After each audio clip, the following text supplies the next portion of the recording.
forum. We're in the introduction.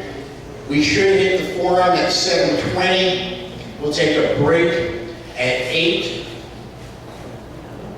We'll continue the forum at 8:15 and wrap up at 8:50. Adjourn at 9:30. Sorry, 9 o'clock.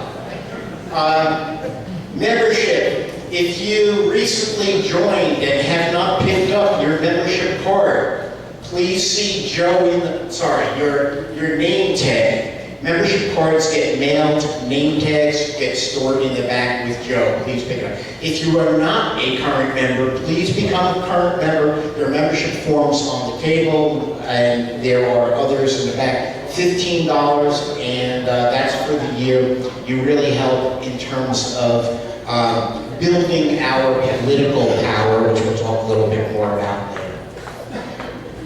First-time attendees. Anybody here for the first time? No. Okay, if you are, well, we do have them. Thank you for coming.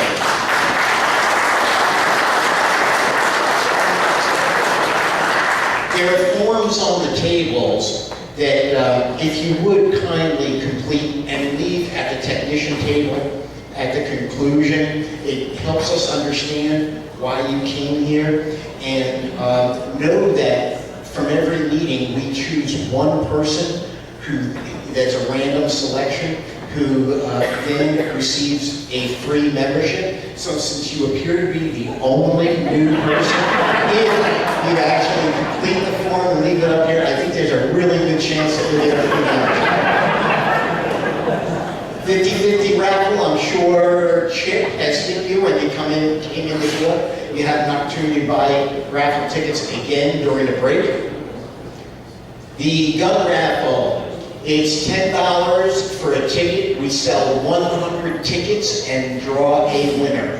We drew a winner at our last meeting, so we just started one tonight. We probably will not draw a winner tonight. It'll probably be next month, but you do not need to be present. You put your name and your phone number on the stub, and we call you if you win. And the winner wins their choice of 2 handguns, a shotgun, or $450 in cash. The I-Valley Tea Party chips. Brian sells chips. The deal on chips is, if you're short on cash, buy chips in $10 increments using your credit card. You can then use those chips to buy merchandise for the back table. Eric and Greg are in the back. Or you can use them for raffles, or put them in the donation buckets. The key is, chips are good for only tonight. We have unique chips for every meeting. Otherwise, you would bring them home, make copies, counterfeit them, and bring them back next week and get a bunch of free stuff. Now, I'm not accusing you, but some. I'd like to, in the interest of time, skip our treasurer membership reports for tonight. So could I get a motion to table treasurer and membership reports? So John Donchez makes the motion, and Otto Slozer second. All in favor? Aye. Thank you. Did we break the record though? We'll provide details next month. Yes, a membership, by the way, our goal for 2018, thank you, Brian. Our goal for 2018 for full paid membership was 300. We've already surpassed that. We're up at about 302, 303. And again, I'll talk more about that. Plus, we have another nearly 1,600 associate members. That was our membership report. I'd like to go to support the troops and Val Ferguson.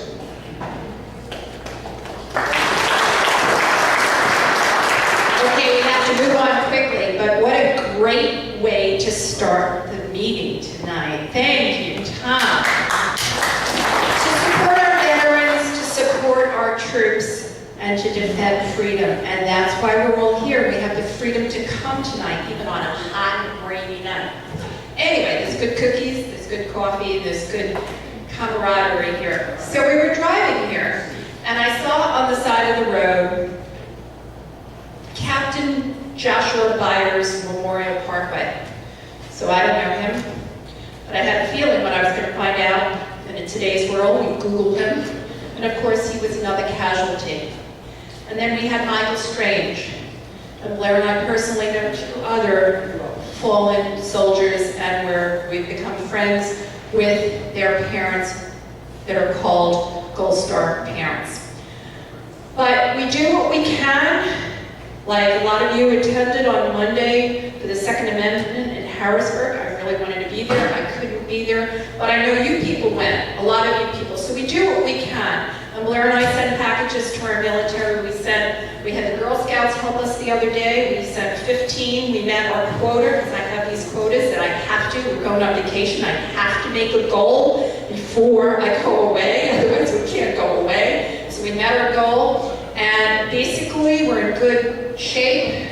If some people ask what we're looking for, I would say as we go into the summer, no candy. We have lots of candy. We have lots of Girl Scout cookies. So we are looking for maybe deodorant and sunscreen. So if you keep those, or those drink additives. And on that note, here's your thank you. Dear Blair and Valerie, and all those who have contributed, I'd like to thank you for the care package. It was much appreciated, and both the food, the toiletry items, I shared with my unit out here in Erbil, Iraq. Just a brief, quick note about my unit. We're based in Iraq, which is in northern Iraq by the mountains. The weather is winter. It was pretty chilly with lots of rain, but now the summer heat is starting to come and it's getting pretty dry here. Ironically, I just got this week. We are a finance unit, so we take care of dispersing funds, helping our soldiers with pay issues and entitlements. We are also service other FOBs within our AO, that's Fleet Office Boxes. I have been deployed out here since November and should be going home, redeploying around the end of the summertime. We're a Texas Army National Unit with soldiers based all over the great states. We all here are extremely proud of our mission. We have been doing what we do on this deployment, but we can't wait to head back home to the USA. Greatly appreciated, Sergeant Joseph Dicon. Ironically, we didn't even send him a package, but our notes are in there, and your notes, and we have more notes in the back, so I'd love it if you take stationery home. Some people did that last month, they brought it. Those notes, I'm not always looking for money, I'm looking for notes. Also, if you know someone serving, it's a free charge. And for those that are veterans that have never received a star from us, please stop by during the break, and I thank you very much. God bless our soldiers, God bless America, God bless all of you.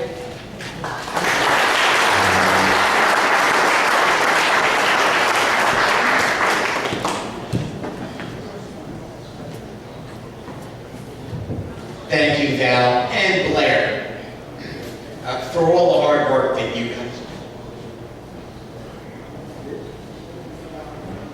So we're ready to get into our forum. What I'd like to point out is that we really have been blessed. This organization has been blessed. It is our good fortune. It is our good fortune to have attracted a number of candidates over the past year. Candidates who have spoken or who have been present for some of our other events. Just to give you an idea as to who has actually been here over the past year, put together a quick list. Rick Saccone for U.S. Senate, who was here last May, and as you may recall, he was in the special election in the Pittsburgh area just a couple months ago, where he did lose to Connor Lamb. However, we've got a primary coming up, and he's running in the primary out there again. And this time, we think that he'll beat the Democrat. We heard from Scott Wagner for governor. That was last summer, I believe. We heard from Joe Gale for lieutenant governor.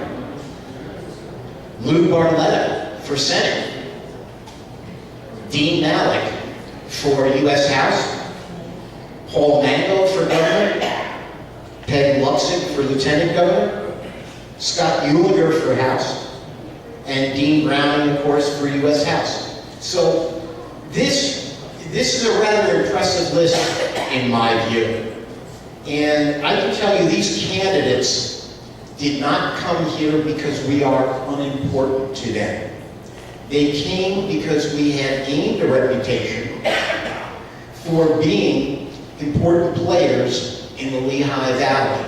And that is because of the work of your leadership, number one, the board, and because of you folks who come out every month and who spend money and who renew your membership. That's what it's all about. We've grown in size, we've grown in money, and therefore we've grown in political power. And we are gaining the reputation as being players, and we're able to attract candidates on that basis. So I think that you guys owe yourselves a round of applause.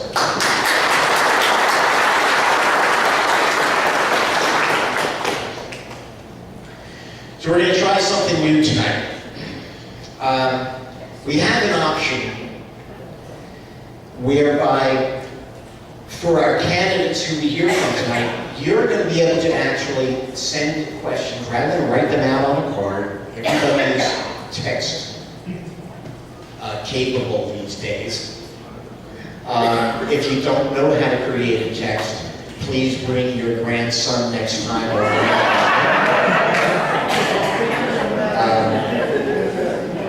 But here's the deal. If you checked in tonight, and if we have a cell phone number for you on record, you received a thank you message for checking in. Assuming our check-in people got you, and we have a cell phone. In order to send a question or ask a question of our candidates, all you need to do is reply to that message. It's that easy. What we ask is that you, here we go, is that you start the message with the candidate's name. Now, at some point, we might only have one candidate up here, but at another point, we may have two, so please just remain consistent. To ask the question, put the candidate name and then your question. If you did not receive a message, it's because either you didn't check in or we did not have your cell phone number on record, but that doesn't mean that you can't use the service. You can simply create a new message. For those who don't know how, go to your text messaging, go to new message, and then in the to field, enter the phone number 610-421-0085. This screen's going to disappear, but the phone number is on all of the agendas. And again, then in the body of the message, put the candidate's name and your question. And what will happen then is, I get them here on the computer, and we're going to show your question on screen. We all understand that texting applications tend to misspell words. It's not us, it's the application. So don't worry about spelling. Most important is get your question out there. Okay, at this point, before I bring up Tom, I wanted to mention that we had a couple of people who really wanted to be with us tonight and are unable to be here. However, they did send along a video message. So let's hear from the first one. This is a message to the Lehigh Valley Tea Party from Lou Barletta. I'm sorry I can't join you today, but I wanted to thank you for all that you are doing for me, for our party, and for our country. I'm working hard alongside proud patriots like you to take my message directly to voters across Pennsylvania. With your help, we will unseat Bob Casey this November. I'm running for one simple reason: fight for Pennsylvania. I've been traveling around the Commonwealth, and what I hear most is Bob Casey has not done anything. That's not true. Bob Casey gave us Obamacare. Bob Casey has voted and fought for sanctuary cities. Bob Casey voted against tax cuts, which are putting more money into the pockets of the American people. You know, I like Bob Casey better when he did nothing. Now he has moved so far left, he's actually hurting Pennsylvania. This is an important election where one vote can make a difference, not only in the Senate, but in the direction of our country. I've fought for what I believe in my whole life. Mary Grace and I started a business with only $29.95. We walked into a local bank with just an idea and came out with a $2,500 line of credit. That wasn't a lot of money, but it was enough for me to buy a machine. In 5 years, we grew that business into the largest of its kind in Pennsylvania. That couldn't happen today. Washington has killed the entrepreneurial spirit in America. I'm ready to restore power to the people of Pennsylvania so that the same America I lived in is alive for the next generation. But I can't do this without your help. Please go to loubarletta.com to see how you can join our team. It's time we take back control of our government. I believe in term limits, and Bob Casey's 12 years in the Senate are up. Thank you. God bless you.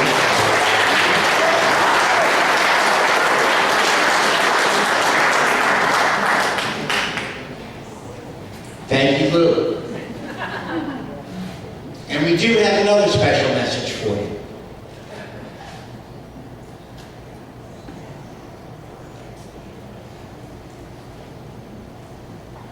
Good evening, friends. I wish I could be with you tonight, but I'm out on the campaign trail working hard to get Tom Wolf out so we can rescue Pennsylvania. As of today, Pennsylvania is ranked the 5th worst run state in America. We have the 11th highest property taxes in America. We have the 6th highest unemployment rate. We are ranked the 6th worst state for job seekers, the 5th worst state to start a business, the 7th worst environment in which to run a business. And we have a governor who is doing his best to grow welfare rolls. Pennsylvanians are anchored to the bottom of a nation by a governor that has failed them on every level. Despite what Governor Wolf says on TV, businesses are closing. Good jobs are hard to find. Taxes are high. Government spending is high, and incomes are stagnant. We are not well here in Pennsylvania. Tom Wolf wants to win another election when the people of Pennsylvania are flat out losing. When I started my first business at age 19, Pennsylvania was a place where hard work could yield prosperity. I'm running for governor to change it back to them. People who know me often ask, why would I run for governor at a time when I should be enjoying the life I built? My answer is very simple. How can I not? How can I take comfort in my life when there are people right in front of me struggling with unfair circumstances? I see people who are working hard, taking risks, trying to pull themselves up, who are held down by a state which is grossly mismanaged, which bleeds the people dry and cheats them out of opportunities. I can't look away from that, not when there is so much that I can do about it. Pennsylvania needs a governor who knows how jobs are created, who knows how to capitalize on opportunities, and how to grow prosperity. That's exactly what I've been doing for the last 40 years. And that's exactly what I'll do for the people of Pennsylvania as the next governor. Pennsylvania needs a governor who has the guts to do what needs to be done. You don't have to look any further than me for that. But I need your help. I need strong, motivated people who have a courageous fight in them. I'm counting on all of you to help me get rid of Tom Wolf so we can rescue Pennsylvanians from the bottom of the pile and put them on top again. When I've done all that I can to accomplish that mission, I will very much enjoy the life I built. Thank you, friends. Enjoy your evening, and I'll see you soon. Thank you.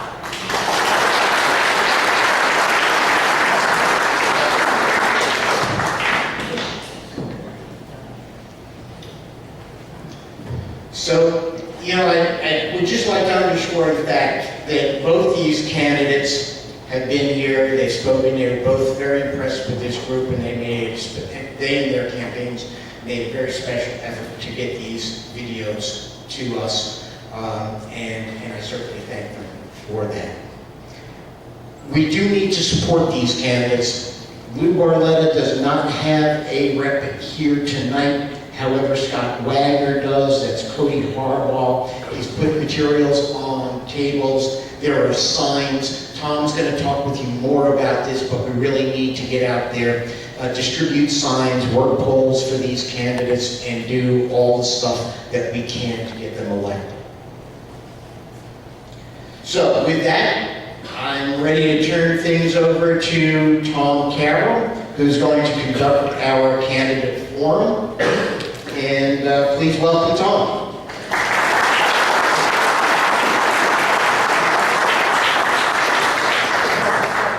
Good evening, everybody. We are in a battle for the very soul of our nation. And over the last several months, we have heard from speakers who have told us that. Kathy Barnett, if you remember how compelling she was last month, I believe it was, when she said, the left is never going to stop. Let's keep that in mind as we go through tonight and why we're here in terms of trying to get information from people who are running for office and how important it is that we turn out in both the primary and general elections to make sure that the candidates that we support, who we believe support our values, ultimately get elected. Now, you may notice that we had advertised a forum tonight for the 7th Congressional District. And that there's only actually one of the two candidates here tonight. And I was going to address that in a bit of a brief conversation with you before we actually got to the questions of the candidate. Am I not, okay, sorry, can you hear me? Is that better? Okay. Tom makes the mistake every so often of giving me the microphone, and then usually he's grabbing it away from me, so. However, I need to address it maybe a little more at length than I would have wanted to, because tonight in the morning call is an article that says, as headline, Republican candidates cry foul over being left out of the Lehigh Valley Tea Party Forum. And their article is filled with misstatements, lies, and just quite honestly false news. So I'm going to go over that, and I apologize for the fact that I have to take your time from hearing from the other candidates, but we'll get to that. We have plenty of time, and we're going to get some good information from everyone when they finally do get to the stage. We have advertised tonight as a candidate forum with candidates for the 7th Congressional District being first up on the agenda.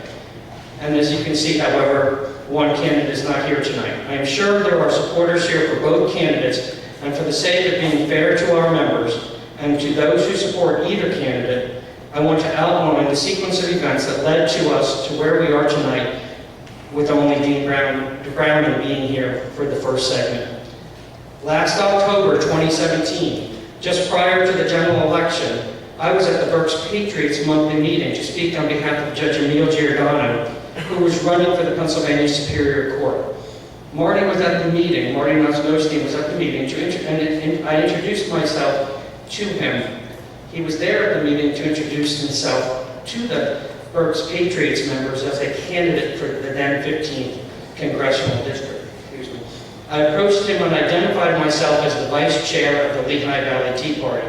I stated to Marty that the LVTP is the largest tea party in the state and also has transitioned into being a politically active group, and that I would welcome the opportunity to speak to him as I am the steering committee chair as well as the vice chair. I advised him at that date and time that we would have a candidate forum or debate pre-primary for what was then the 15th Congressional District. He stated he would gladly debate anyone, anywhere, anytime. He also stated that he would keep in touch with me. Didn't hear from him until December, when I attended the Northampton County Republican Committee Christmas party, NCRC, where Marty, along with several other candidates, still running at that time for the 15th Congressional District, was walking around the room, going from table to table, as all the candidates were, and introducing himself. When he got to my table, I reminded him of my name, and the position with the Tea Party, and my position with the Tea Party, and once again told him that there would be a pre-primary debate. Marty stated that he would be very happy to attend a debate. I also told him that we would announce the specifics early as possible, but that would usually probably be the first Monday in May. On March 20th of this year, our friends at SEPTA, some of you are familiar with that group who do great work over there, had a candidate forum for the Pennsylvania House seat 131, the 131st, which is the one where Justin Simmons is the current incumbent. Marty was present for that debate. Tom Campione, our chairman, was also there. And Tom and I approached Marty, and we had a few words with him, pleasant and conversational about the race and other such things. And we informed him that we would be having a candidate debate for the now 7th congressional district. As we know, that's all changed. And Marty again said he would be there. His campaign manager, Mike Morey, was present. And I went up to Mike Morey and I said that Marty had just confirmed that his attendance at our debate. And I gave Mike Morey again the information as to the date and time and location that this would occur. At the March 29th meeting of the NCRC, now the monthly meeting of the NCRC now in March, I announced to that group, because I am the chairman of the Buffalo City Republican Committee and as thus an area leader for the Northampton County Republican Committee, I announced that there would be a 7th congressional district debate put on by the Lehigh Valley Tea Party, and that both candidates had agreed to attend. Marty was sitting next to me at the same table. He did not say anything to me or the group about not attending. Shortly after the meetings, a couple of days or so after the meeting, I was talking with Lee Snover, the chairman of the NCRC, about unrelated issues when she brought up the LGBTQ debate and told me that she had told Marty that it was in her opinion that he should not attend our debate because he would not be treated fairly.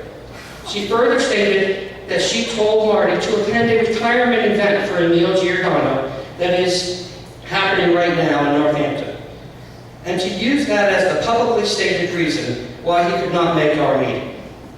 Now that was not Marty's words, those were Lee's words, but she told me that. So based on that conversation I had with Lee Snover, and the fact that she was telling him that he wouldn't be treated fairly, I contacted Marty directly. We had several telephone conversations back and forth, and eventually we agreed to meet in person. And we met at a diner in Bethlehem, and we spoke for 2 hours on that day. We talked about a lot of issues. We talked about the fact that Lee Snover had told him that he wouldn't be treated fairly. He expressed to me why he felt that that might be a concern. He then left that meeting saying he was more comfortable with us now that he had met me, happy that we had that conversation, and that he felt that he would make a decision as to whether he would actually attend. Never having said to me he would not attend, said he would think about it and let me know. He never got back to me at that point. A couple weeks went by and there was no further contact from Marty.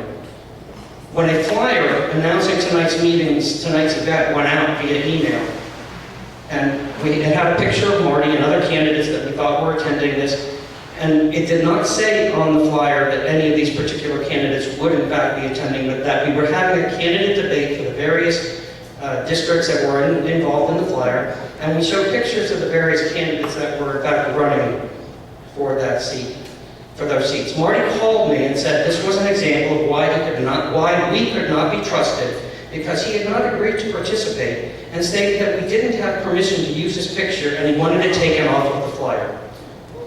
He still wasn't saying he wasn't coming, and said throughout the course of several phone and text conversations that he would let me know. He continued to say he was considering attending, but he still had concerns about being treated fairly. I said I understood that, and that he should just let me know. So then again, no more response from Marty until Monday, this Monday, April 30th, when he contacted me late in the afternoon. We had a lengthy phone conversation, and at the end of which he said that he would not be attending our event. I told him I was sorry that that was going to be the case, and I told him that as was his request, we would be sending out an email blast, changing our Facebook page and changing our website to include that this event had changed and that he would not be attending. He then stated to me, well, I want you to take my picture off of the flyer, but I don't want you to say that I refuse to attend. Well, I'm not sure how you get away with that, but I said to him that I would respect his wishes and talk to Tom Campione at that time. But by then, I had contacted Tom, told him about the conversation, and he went about doing all the work that he does so well to update the Facebook page, the website, send out an email indicating that Marty had declined to come. He was never told he could not come.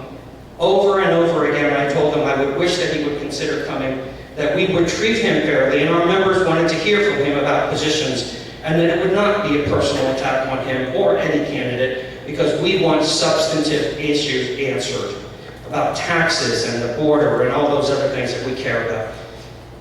So now, later that night, now this was about 5 p.m. on Monday, and I'm sorry to get so detailed, but this is very important.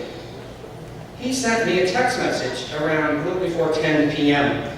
and said, can you call me tomorrow and talk about the forum? Which perplexed me a little bit because, one, I was still working at 10 o'clock at night because I'm an attorney who's handling a homicide case right now, so I was still working.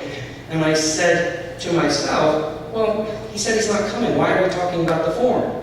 But again, to be respectful to him, I sent him a message back saying, I am very sorry, I can't speak to you tomorrow because I'm in court all day, and then I'm attending the NCRC debate tomorrow night. But if you want, if you have some couple minutes, I'm still up and working if you call me now. So he called me then, and he said, well, I just found out about an event with Emil Giordano and a retirement event. I just found out about it. And I'm going to attend that, so I'm going to try to come to your event after. And I said, Marty, you told me you weren't coming. He said, well, I've thought about it, and I'm going to try to come. I said, okay. I said, are you coming or are you not? Well, if you don't know if I'm coming or not, then if you're concerned about that, then maybe this is a setup. I didn't quite understand what that meant, but I said, Marty, again, there's no setup here. Now that you told me 5 hours ago that you could not make it, I then said, look, I'll talk to Tom Campione tomorrow morning.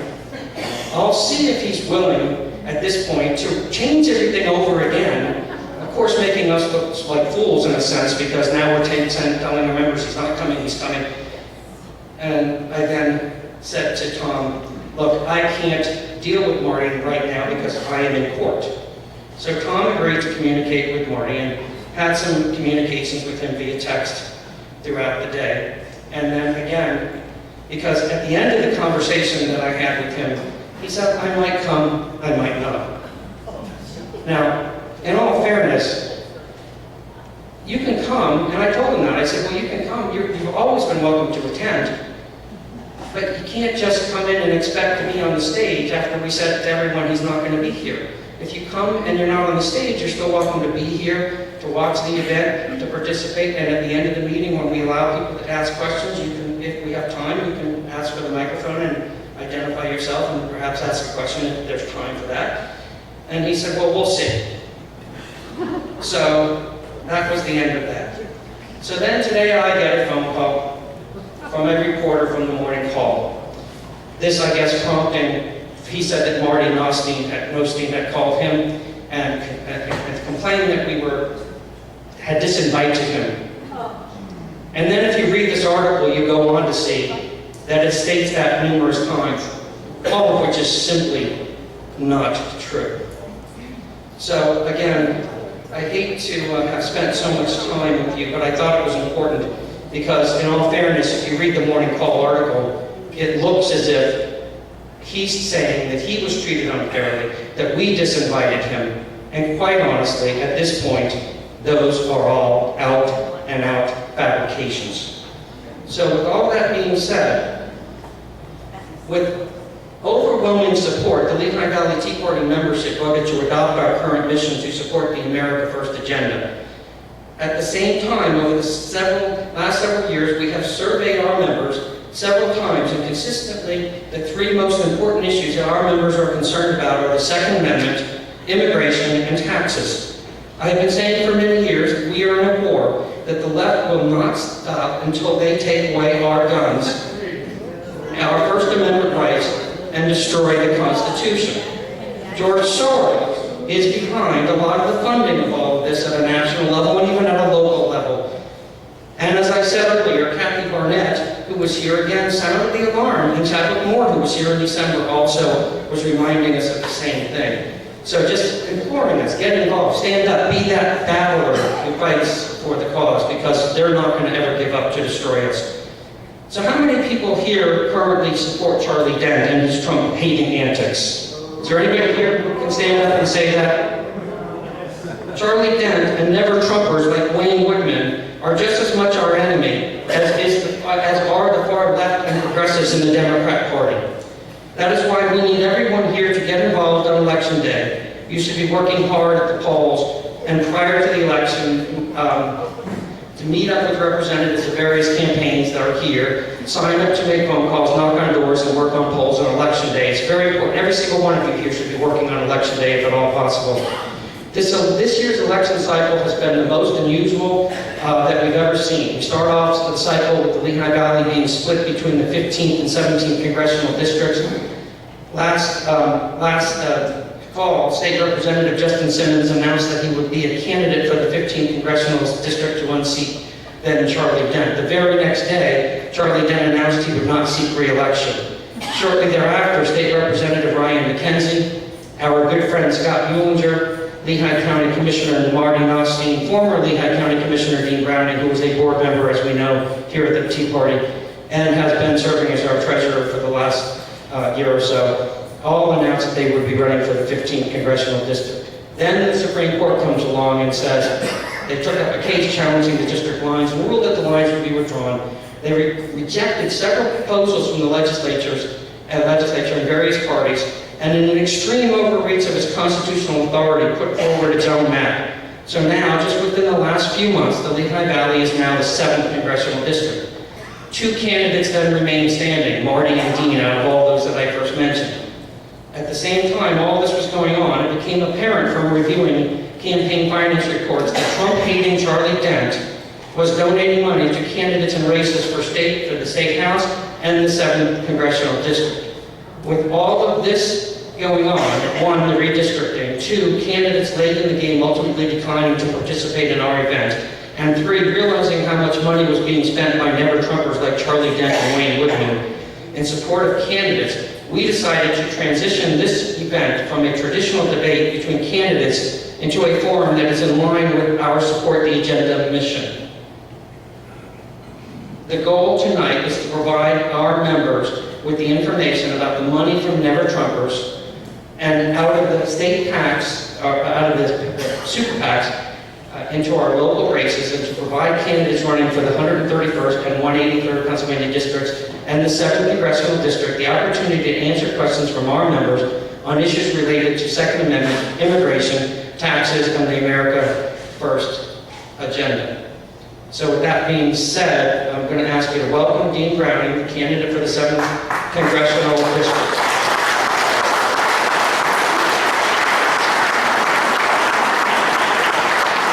We are going to give Dean 2 minutes to make an opening statement, so sit here, and you can either stand or sit. There's a microphone for you to use, Dean, there. And he's going to tell you whatever he wants to tell us about why he's running or who he is, whatever he wants to say for 2 minutes. After the opening statement, we have some questions that are going to pop up on the screen here for Dean about those issues that we talked about. After that, the text message questions that Tom discussed can come through. And then if we have time, we'll be able to let Dean answer some of the questions that are being asked of the audience through the text message. Even though this is not a debate, we are asking Dean to keep his answers to 1 minute, and we'll conclude with Dean being able to make a 2-minute closing.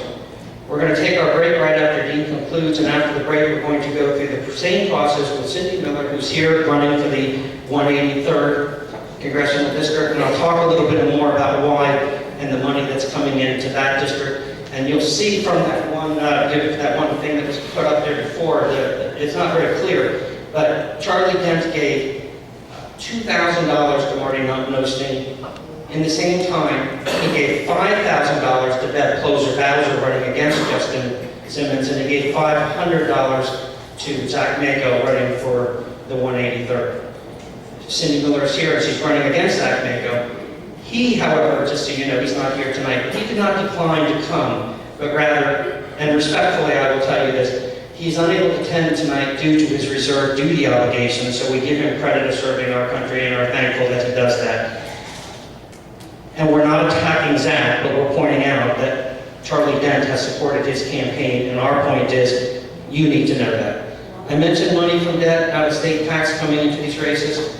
So again, those details are $500 to Zach Mako, $2,000 to Marty Nostine, and $5,000 to Beth Close Bowser against State Representative Justin Simmons. And also, additionally, and the last thing I'll say, a super PAC supporting Marty Nostine out of Washington, D.C., has paid for numerous mailers in support of Marty. The PAC was created in late November, according to federal filings.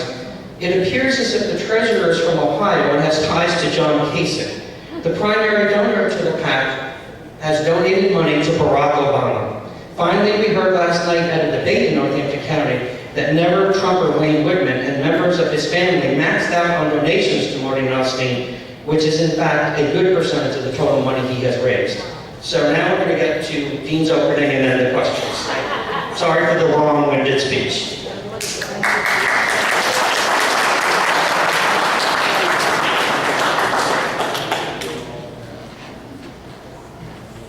Thank you, Tom, for that gracious introduction.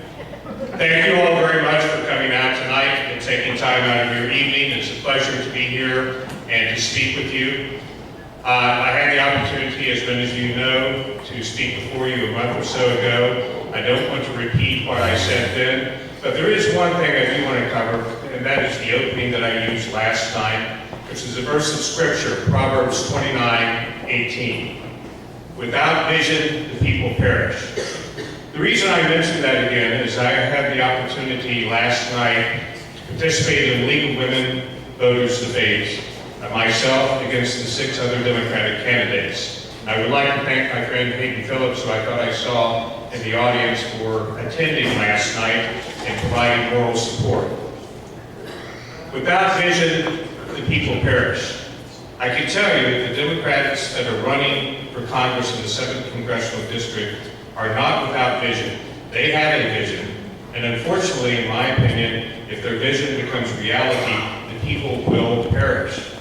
We have stark differences in opinion on taxes, on the tax bill, on abortion, on health care, Citizens United, the NRA. We went through the gamut of those issues last night, and I can tell you their views are diametrically opposed to mine and to what I believe are your views. As I spoke to you before, my intent in running for Congress, I believe I have a different vision for our country, a vision where the country is on a different trajectory than it has been for the past 8 years under Barack Obama. It is my belief that the election of Donald Trump is our last best chance to make that vision a reality, to change direction, change trajectory, put this country back on the right path, and make America great again. I am running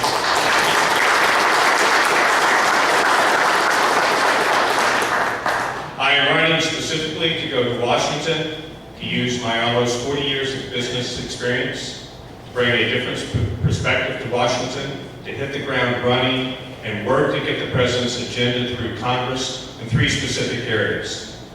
Securing our border, that means building the wall, eliminating sanctuary cities and counties, and increasing enforcement. Number 2, strengthening our military. That means properly funding our troops, providing them with the equipment that they need, and building our Navy. And thirdly, we need to grow our economy. That means making America the world's leading low-cost energy producer and reforming our education system, where all parents will have a choice, and we change the funding mechanism where property taxes are no longer the driver for funding our public education system. Thank you.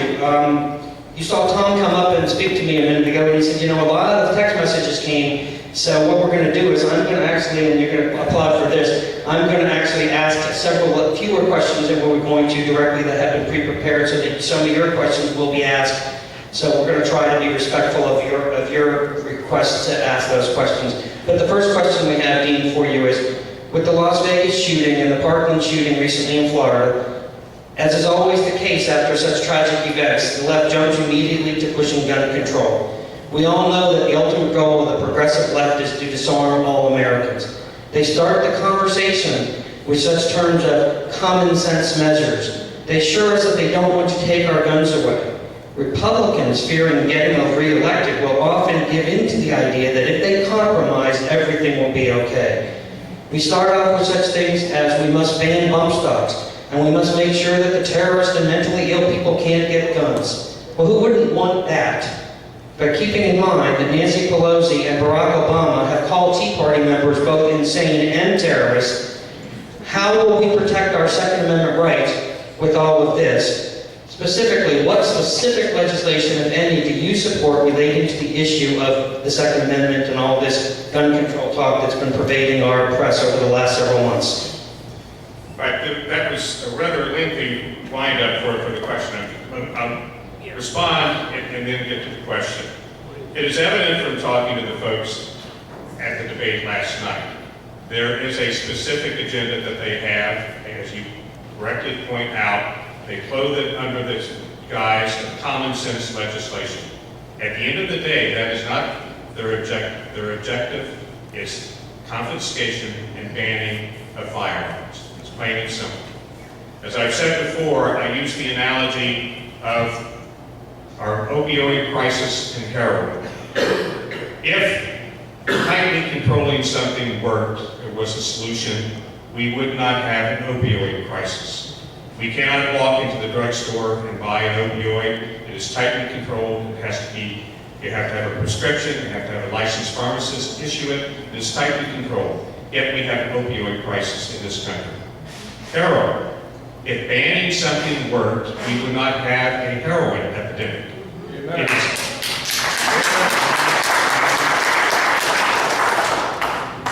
heroin, you cannot own, buy, use, sell, possess, and it's not manufactured in the country, in the United States. Yet between those two, opioid and heroin, almost 100 people every day lose their lives. That is lost in the shuffle with the 17 kids shot in Florida, and the reaction is we need to take action. We need to take immediate action. We need to ban this. We need to tighten controls. That is not the solution.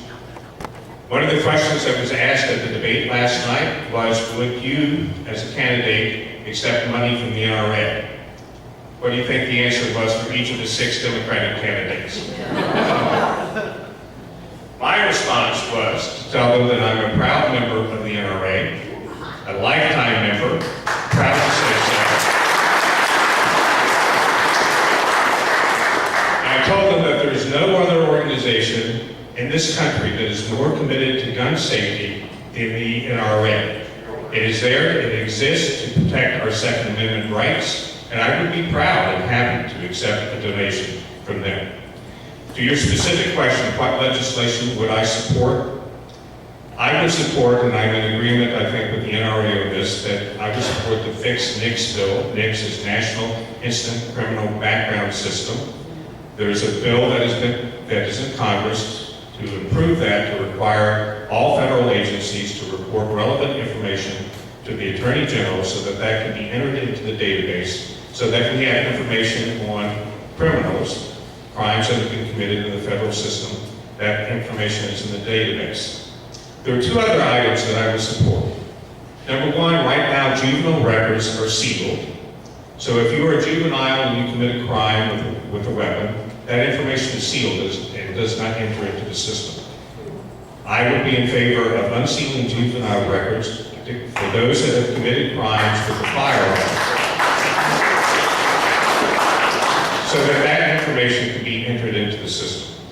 Secondly, we need to change, in my opinion, our HIPAA laws so that information on the mental status of individuals can also be reported, so that those that are a genuine danger to themselves and others, we have information on that and can prevent them from requiring firearms.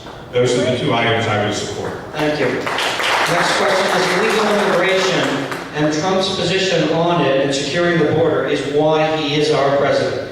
As a Republican candidate, it's often easy to say publicly that you support building the wall. We've heard it from many of them. However, we see that Republicans fail to put forward proper funding to actually build the wall. How will you approach this issue if you are elected? You'll be one of 435 members of Congress, and being a freshman in Congress, how can you influence this budget process so that we fully fund the wall and secure the border and all the other funding that is necessary for drones and technology and more border guards and judges and immigration courts, etc.? What kind of legislation will you specifically support, and how are you going to get this funding accomplished? To me, the answer to that is simple.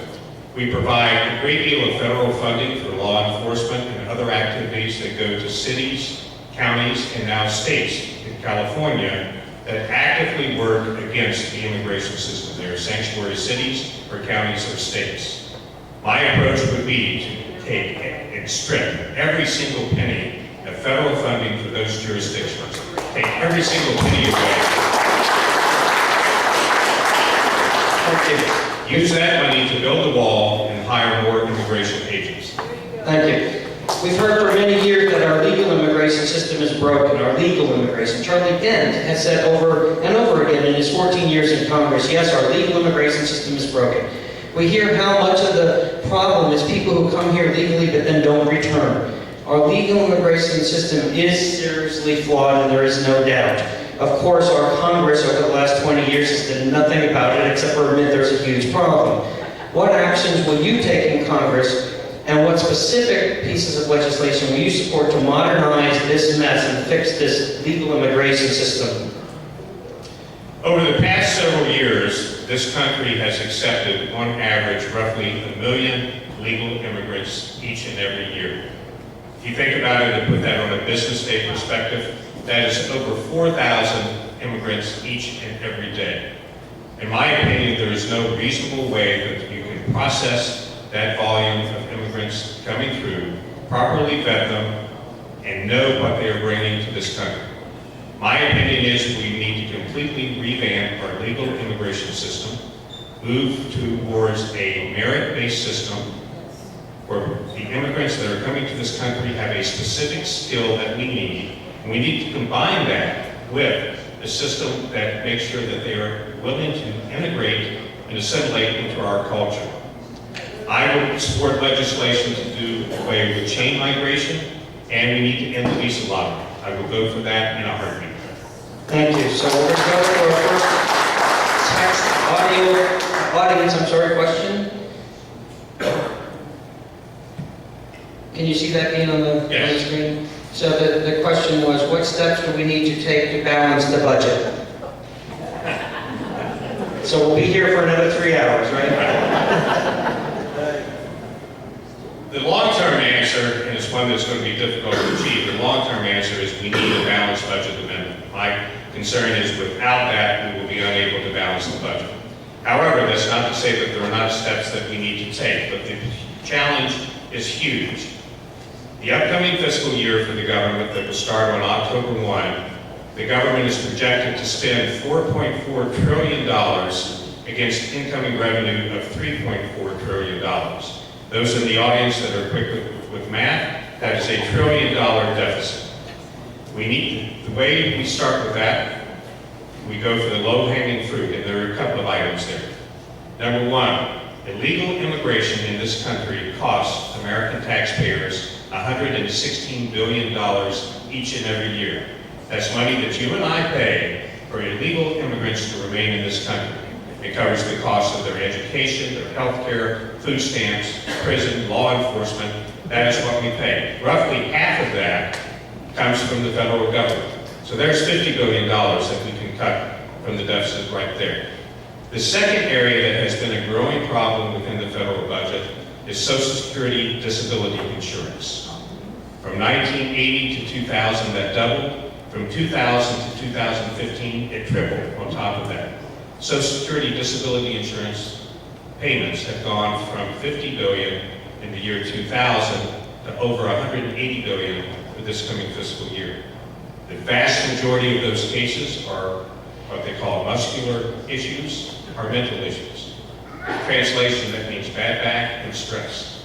If that system is being abused, that is one area where we can go to reduce spending. I'm a proponent also of the 1% plan, which means that on discretionary spending, we work to cut 1% every year, and we need to go to a zero-based budgeting system for discretionary spending. Thank you. So the next question, why did you stop donating to Dent's campaign in your capacity as a private citizen? Did it coincide with Trump's winning the presidency? Absolutely, it coincided with that and several other things. Number one, I was extremely disappointed in the fact that Congressman Dent would not say that he was going to vote for President Trump. I mean, my God, the choice was between President Trump or Hillary. Who the hell is he going to vote for? Secondly, it has been the policy of this organization, of which I'm a board member, that we are going to support the agenda, and we had a list of 7 individuals that were on the target list. Congressman Dent was one of them, and I was happy as a member of the board of directors to go along with that. And that's why I stopped my support. And I think we can do another And one. if I might add on that, Justin is in the room. You had mentioned his running against Congressman Dent. I would like to note that one of the meetings that was held with members of the Tea Party to encourage and discuss with Justin running was held in the conference room at my business with Tom Carroll and several other folks, and Justin to go over the logistics of him running. Thank you. Dean, how will you overcome the name recognition of your opponent? Believe it or not, his name recognition is not that much greater than mine. It is a bit better in Lehigh County. Monroe County, we are on even ground. People do not know us there. Much the same in Northampton County. Do we have another one from the audience?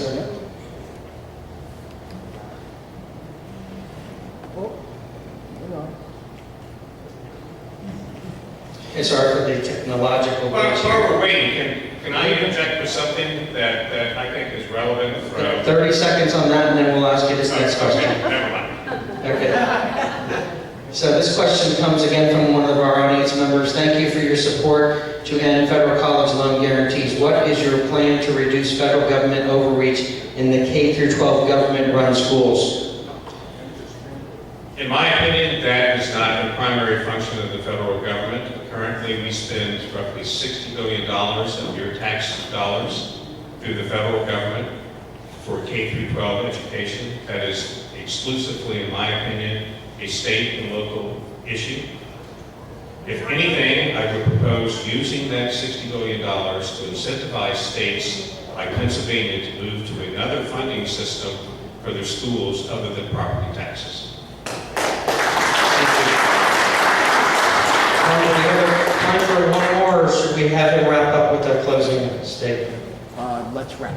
All right, so thank you all for participating and actually sending in your questions. Sorry if we couldn't get to all of them. Dean will be around and he'll stay through the entire meeting, and we will have a break shortly, and you can go to him, talk to him, and ask him any further questions you might have. So why don't you give us a 2-minute closing? Again, thank you all very much for coming. As I said at the beginning, I have almost 40 years of experience in the private sector. I am not a politician. I'm not doing this for a career. I'm 62 years old. I believe our country is at a crossroads, and there is a tremendous struggle going on as to which direction we are going to take. I had a glimpse last night of the direction that the Democratic Party wants to take us. Their first and foremost objective is to take over control of the House, and once that happens, President Trump's agenda is dead for the next 2 years. We need to prevent that. Secondly, though, we need to have people in Congress, both in the House and the Senate, that are committed to the President's agenda. As I said, that is, in my opinion, our last best chance to change the direction of this country. Throughout my career, I have worked hard balancing budgets, meeting payrolls, solving problems, developing solutions, and working to get them implemented. I would bring that same skill set to Washington, bring a different perspective than that we have had recently, and I would greatly appreciate your support on May 15th. Thank you.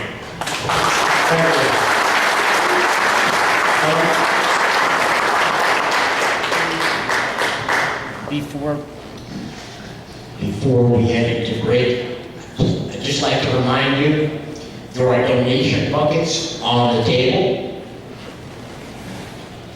to help pay for the room and refreshments.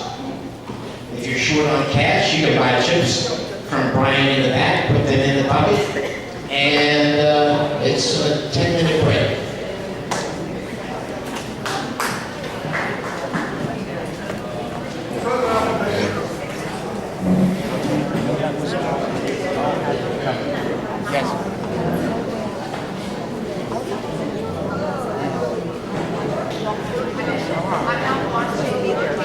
He refuses to show up there because he's no don't go to the voters because they'll make him look bad. So we can't debate that now. You should tell these people. Sorry. No, I get it, but thank you. I know.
Hey, thank you. So we're going to bump our second piece just about 5, maybe 10 minutes most, because we have a special guest tonight.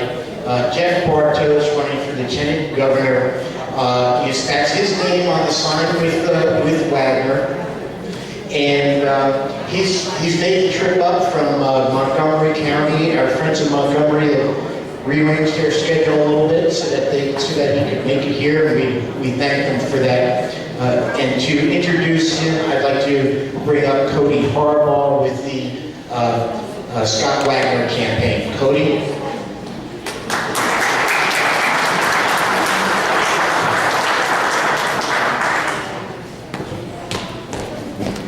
Good evening, everyone. As Tom mentioned, I'm Cody Harbaugh, the political director with the Scott Wagner for Governor campaign.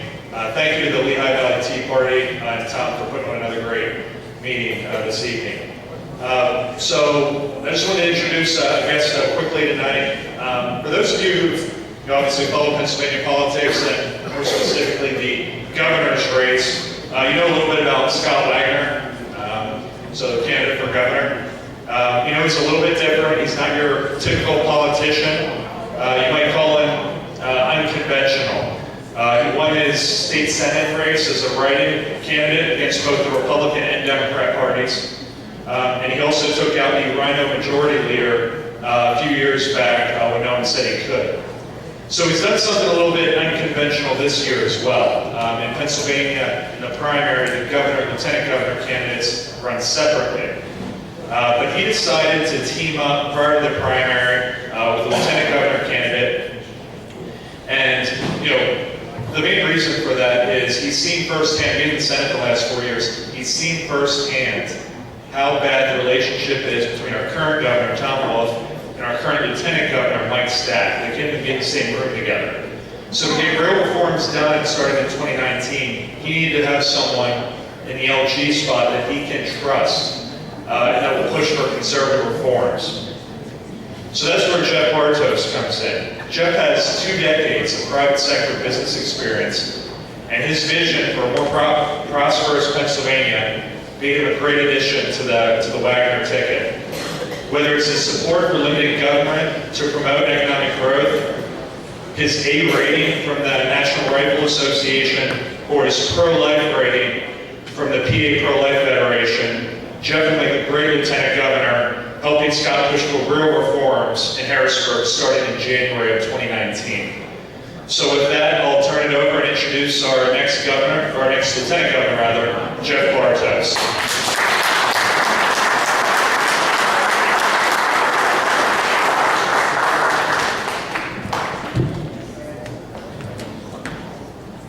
Good evening. So it is great to be here. My wife Cheryl of 20 years she was born in Massachusetts. We'll forgive her that. But she was raised in the Lehigh Valley.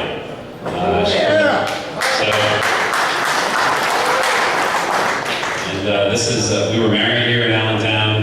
That was a really rainy day. But we were married here in Allentown a little more than 20 years ago, and my in-laws still live here. So this is very much, look, politicians pander all the time, but this is genuinely a second home for me and for Cheryl and for our girls. And so it is great to be here. The other day, we met Tom. This was Tom. We were talking here in Allentown. Actually, I think we were in Bethlehem. We were talking about this event tonight. And he said, "It's a shame you can't make it. It's our last meeting before the primary." And I said, "Well, maybe I can make it." And we made a couple calls, and the good folks in Montgomery County let me speak first. We hopped in the car. We got here, broke a couple speeding laws on our way here. Don't tell anyone. And we got here in record time just so I could meet some, you guys are doing amazing work. This organization, since 2009, one of the largest Tea Party organizations in the country, and continue to fight, continue to make sure that we pass the agenda. I think I've had the privilege over the last year of traveling around the Commonwealth, and I have been in the towns that are at the heart of the revolution that put the president and the vice president in office. And it has been astounding to meet the women and men who worked day and night, like you all did, to make really changed history. I mean, if you think about it, it changed not only the arc of our Commonwealth's history, but also our country. And if you talk to people in Israel, or in China, or Taiwan, or in the Koreas, it's changed world history. In just in 18 months, not even 18 months. So I think, we all at this time are sick and tired of all the nonsense on TV and this investigation, that investigation, this scandal. But the reality is that I can tell you with 100% confidence that the spirit and enthusiasm that existed in our Commonwealth in November of 2016 to elect Donald Trump and Mike Pence is alive and well. Because I've lived it for the last year, and it is awesome.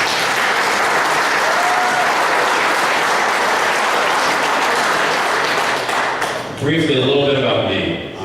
Cheryl was raised here in Allentown. I was raised in Reading. So although I live, you're going to be voting on May 15th, and you're going to see next to my name Montgomery County, and that is true. We've lived in Montgomery County for 20 years. But I have not forgotten my Berks County roots. My birthday present for my 21st birthday was a Glock 21. My dad still doesn't like 9mm. I've moved to 9mm. He's not happy, he just makes fun of me. My dad made his own 45 caliber bullets, and he made his own 12 gauge shotgun shells. So that's the home I was raised in. My Montgomery County neighbors, not so impressed, but the NRA is impressed. I'm proud to have an AQ rating. Q is because you fill it out on a questionnaire, and I don't have a voting record yet, but an AQ rating from the NRA. I'm endorsed, and I'm a lifetime member of FOAC, and as Cody mentioned, all of the great pro-life organizations here in the Commonwealth have endorsed Scott Wagner, or approved us as pro-life, Scott and myself. So that's a bit about me and the values that I was raised with. Why am I doing this? The Lieutenant Governor's office doesn't do a whole lot. And so why, as a private sector business person who's never run for office before, like myself, why am I doing this? And it's a really simple answer. If you've met Scott Wagner, and I think many of you have, he's a guy you would follow anywhere. You'd take any hill, you'd follow any order, you would fight. Scott is an unbelievable fighter. And the man just wins. He took on all of this negativity in 2014, ran a writing campaign, he elected to the Pennsylvania Senate, never been done before in the history of our Commonwealth. And when Scott asked me, he said, look, Tom Wolf is the most liberal, angriest, most ineffective. Think about that. How can you be liberal and ineffective? I mean, he is the trifecta of bad. And we have to take him out. And Scott said to me, I need a running mate on day one who I can fight with, who I know is with me on the agenda, who I can campaign with, and then when we're elected that we can go through the transition and begin to govern on day one. And so that's why I'm doing this. Wagner wins, and I am thrilled, excited, and honored to be by his side in this fight. Now let me just ask a question. How many of you feel like your property taxes are too low? Not a hand, nobody? It's funny, I've been asking that question for 6 months and I haven't seen an hand yet. So here we are in the Commonwealth. Scott Wagner is a co-sponsor of Senate Bill 76, which eliminates the real estate property.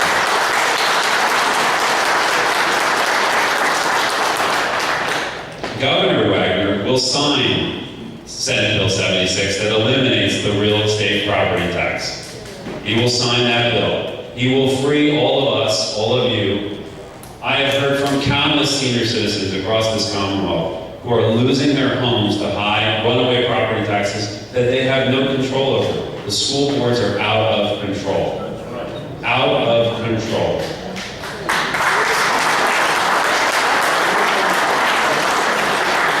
And yes, we're going to have to find that revenue elsewhere, and Senate Bill 76 does that in a good way. It's not a perfect bill, but you can take it to the bank that Scott Wagner will sign Senate Bill 76, and I will be standing right by his side to help eliminate property taxes for all of you.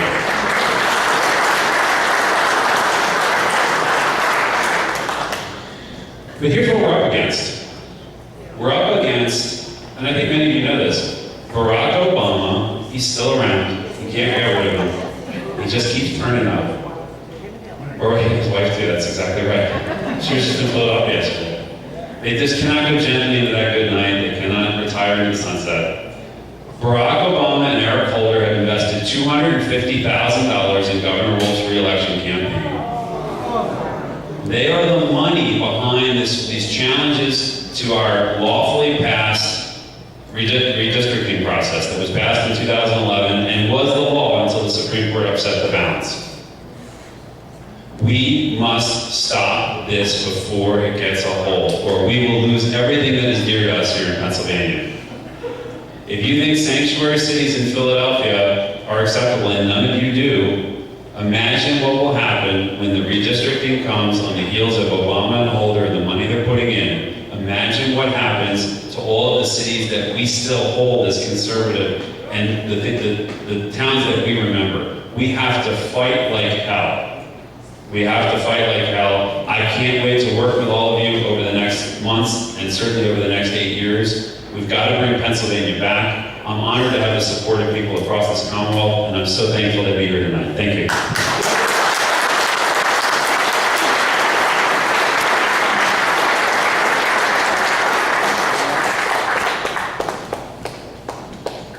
Thank you, Joe.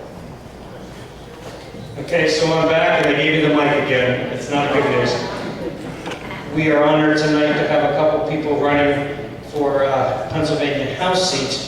And I'll just very quickly reiterate that, again, the Tea Party took a position of moving forward and support the agenda mission for all of our committees and subcommittees and the overall board, the overall direction of the general membership as well. So as this election cycle was moving forward, and we were talking about possible candidate forums, but then again, when we recognized the amount of money that was being dumped in from never-Trumpers and Wayne Whitman and Charlie Dent, like I keep saying, we recognize that these two candidates that are here tonight are facing huge obstacles and huge amounts of money being spent against them. And so we gave them, instead of an opportunity to have a debate with candidates that are being funded by Charlie Dent, that they don't share our values if they're taking money from this man and his cohorts.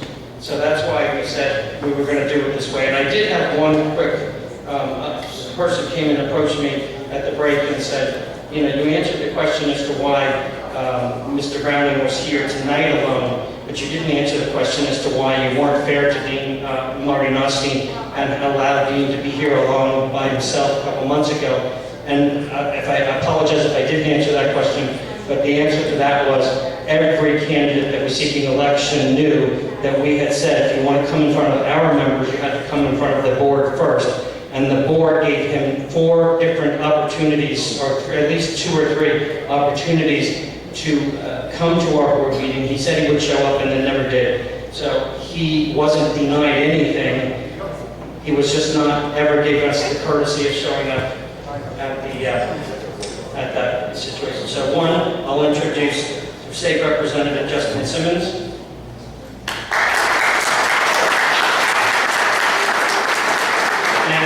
Cindy Miller. Justin and Cindy will give you about a 1.5 minute opening statement. We'll start with Cindy and then we'll go to Justin. They're not debating each other, they're running for different seats, but they're going to make opening statements as to why they're running, and then they're going to answer some questions about the issues that we care about as a Tea Party. I'd like to Just pull it close. First of all, I would like to thank everyone for having me here this evening and having the opportunity to speak with all of you. The reason I'm running for state representative is that I would like to bring positive change to my community in Pennsylvania, especially the district of the 183rd. I've grown up with, both my parents were blue-collar workers, and they instilled in me to thrive and become a leader and to have integrity and dignity and to volunteer for my community and do public service. So to be a state representative would be the ultimate goal for me. My background is business, healthcare, and local government. In healthcare, I set models for a large regional network and where I have brought jobs to the area. As far as business, I have consulted CEOs on how to grow their businesses. And in local government, I have been on our local planning commission for 15 years, and I've served on our board of supervisors for 7 years in Lehigh Township. I am very fiscally conservative. I've worked very hard in our community to maintain our tax base. I am serving my 7th year. I have implemented a capital improvement plan. Most of our disagreements were about finances. So I've implemented a capital improvement plan. We've now purchased a brand new fire truck, which a lot of communities cannot say, for $750,000 cash because it's been incorporated into our planning processes. And I've been able to raise $1.1 million by grants, working and writing grants for the community. So I work like the people in our district, I think like the people in our district, and I know how to get results for the people in our district, and I would just like your support. Thank you. Thank you. Justin. Good evening. I'm State Representative Justin Simmons of the 131st District. For you, if you live in Lehigh County, that's Upper Saucon Township, Lower Milford Township, Upper Milford Township, Coopersburg Borough, Salisbury Township, Precinct 3-1, and Emmaus. Northampton County, that's Lower Saucon Township. In Montgomery County, that's Red Hill, East Greenville, Penford, and Upper Hanover Township. So if you live in any of those municipalities, I am your state representative. It's my honor to be here tonight. Thank you, Tom and Tom, for setting this up. I really appreciate being here. Tom hit the nail on the head. I made a decision several months ago to challenge Congressman Dent in the Republican primary. And within 24 hours of that decision, he had decided to retire. And now, as time went on, I then made the decision to run back for my state house seat because I felt that the demands for a congressman were just too much for me having a young family. But now, frankly, I have an opponent in the primary that's challenging me that's gotten a $5,000 check from Charlie Dent. That's a big check coming from Charlie. And this person's opposing me, claiming to be a conservative when they're not a conservative. Jeff Bartos was up here earlier and he was speaking about Scott Wagner.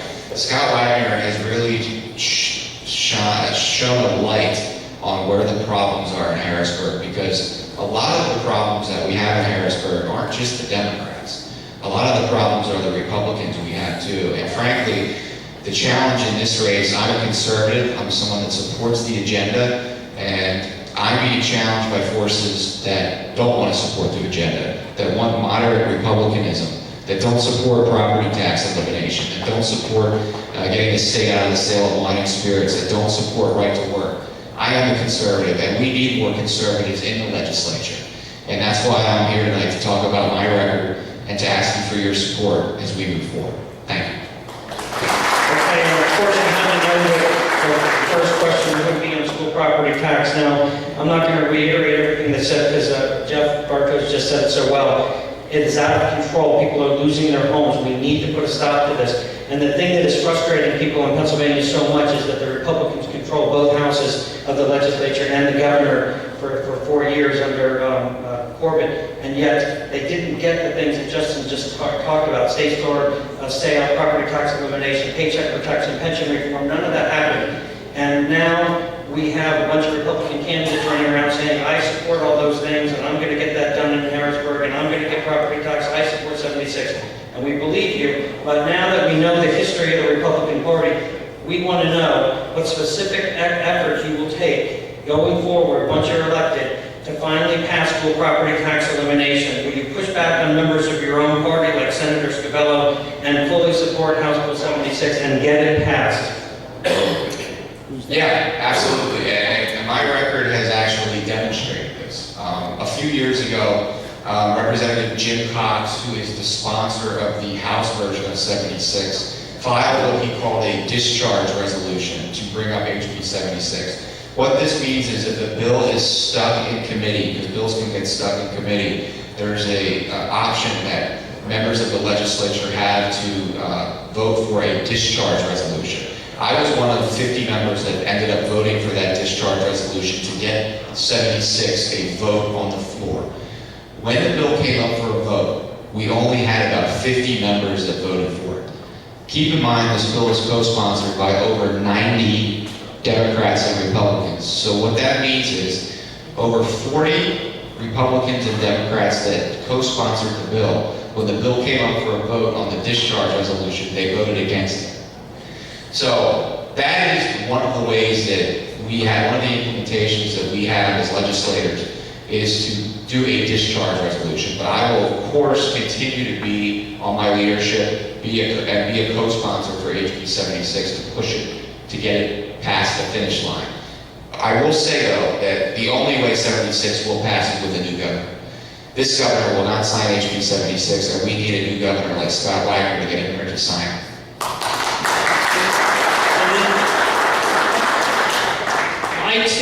I agree with what Justin just said in that I would push for resolution as well to get it out of committee. That does tend to be the holdup in Harrisburg. All of our major decisions are getting tied up in committees and not moving forward. And I do believe we need to get new people in Harrisburg who are willing to take those leadership roles and start getting things done. I'm not there today, but I'm asking for the opportunity to get there. I know as far as property taxes in my area, being a local official, I have maintained taxes for 6 years. I have found tools